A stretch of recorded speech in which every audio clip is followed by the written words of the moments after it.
The saddest night of my life for sure was the night before I went to jail.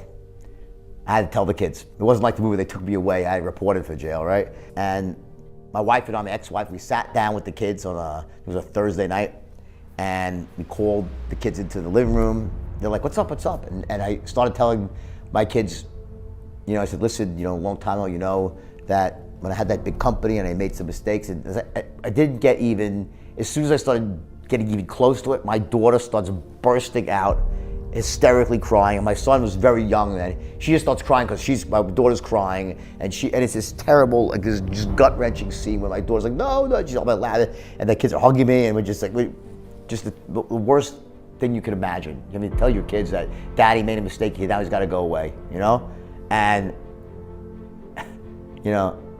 I was guilty. I couldn't say I was trapped with this. I did it. I made a mistake. I took some great skills that I made the mistakes, and I deserve to be there. So I had no one to blame but myself. I made the mistakes, and it's very difficult when you have to come to terms with that, right? And I think when people watch the movie The Wolf of Wall Street, it's important that they look at that movie and say, you know what? I get it. It's glamorous and it's fun, because I'm not going to deny that it was fun. It was glamorous, yeah. But there's something called balance in there, that when you are that character, that never ends well. It just never ends well. And one question that I get asked all the time, how was I able to stay positive and motivated in what was certainly the worst time of my life? I mean, I lost all my money, I lost my freedom, I lost my children for a time, my wife bottomed out, right? And I said, I think about it, I said, here's the secret. When I was in jail, in those moments, and the worst moments of all were at nighttime, when you're in your bunk and people are asleep and you're alone with your thoughts and you could just really get negative. And the answer is that in bed, when I was alone with my thoughts, I would close my eyes and I would visualize the faces of my two children. And I would close my eyes, I'd see their faces, and I knew I had let them down so badly, caused them so much pain, and I said, there's nothing I won't do. There's no length I won't go to prove to these kids that their dad can do it right, that their dad's gonna come back even better than before. And it was all about proving to my children that you could come back from failure, that you could make the world right, and I could be an example, make them proud of me. That was my why. It was all about my kids. And that's the secret. Your why, it's never about you. People will do crazy things for causes they believe in, but for yourself, you only go so far. My kid's in trouble, I'll run through a wall of fire, I wouldn't think twice about it. And that's step number one. You have to have a vision for your future that inspires you, that makes you, when you think about it, it just makes you jump out of bed in the morning to really have a life that is far better, far greater than it is today. That's your vision for the future. That's step number one. The second thing is, this is a big one, and what most people miss, you have to have a strategy, a plan that allows you to achieve your vision. I was on the beach one day in the summer in New York. There's a huge beach, Jones Beach, and it was a hot summer sunny day, and everyone's bitching and moaning because they have to walk about a half a mile to the concession stand. And with my friends, I'm like, I wonder what would happen if I went down here with like some Italian ices and chipwitches and fudgicles, right?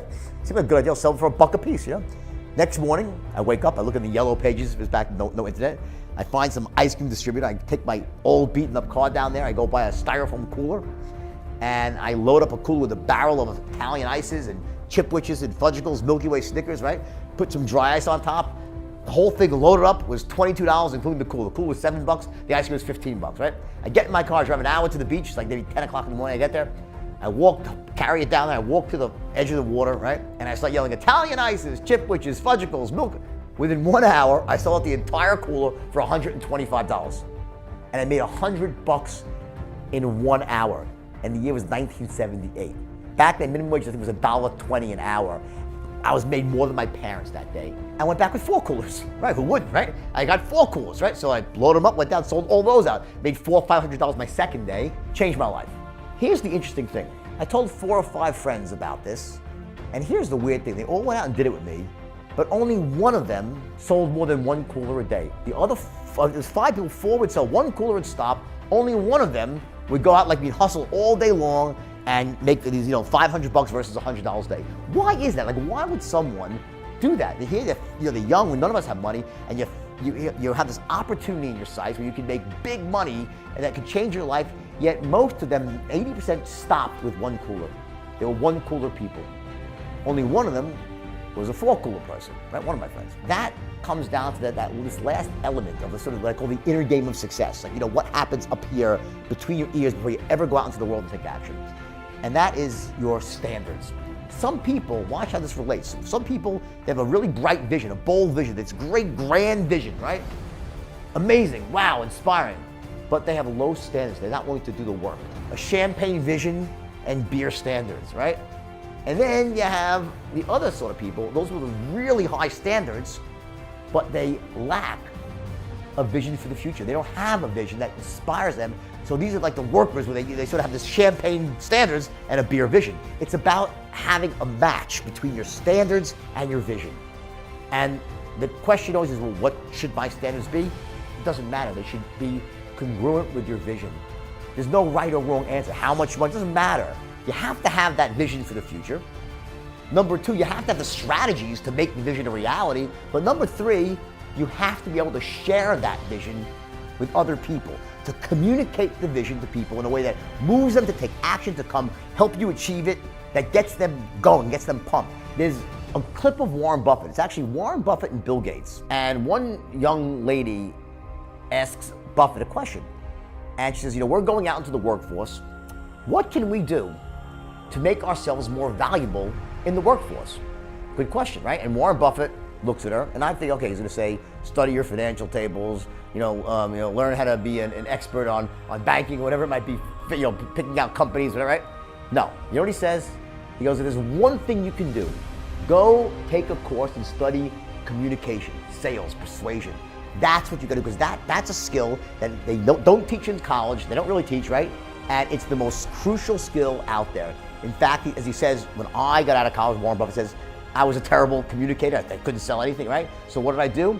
He went out and took a course. Now back then, the gold standard was Dale Carnegie, right? This was many, many years ago. And he took that course and he says, it changed my life because it allowed me to go out there and communicate and sell. Because here's the deal. What would Warren Buffett be if he had never taken that course? If he never learned how to close the deal, what would Warren Buffett be today? You know what he'd be? He'd be the most successful money manager in Omaha, Nebraska that nobody ever heard of. When someone like Warren Buffett, who's like the opposite of what you think a salesperson is, right, says that that's the skill. If you want to do one thing to improve your life and really ensure that you get what you want in life, learn how to communicate, learn how to sell, learn how to communicate, learn how to sell, right? Because people, without that, you die with your music on your lips. You can't, it's like, it kills me because there's so many people out there in the world that have these great ideas, right? They have this great passion inside, and they can make a difference in the world and a difference in their own lives and their family, right? All the stuff they could do.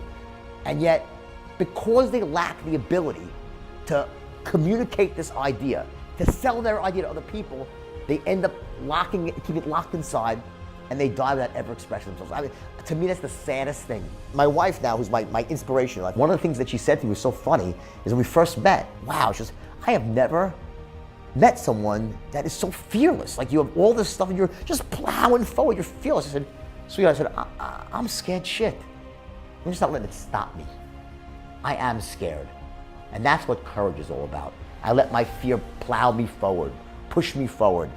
And that's something you have to reframe in your own. It's really a reframe about what fear is, what pain really is. Pain is the greatest motivating force in the world. But if you're gonna go into denial and become numb yourself to the pain, you're gonna live a smaller and smaller life until one day when you're old in bed and ready to die, you'll look back at all the things that you could have done, you should have done, you would have done, and you didn't do because you thought, well, you know what, I'm okay.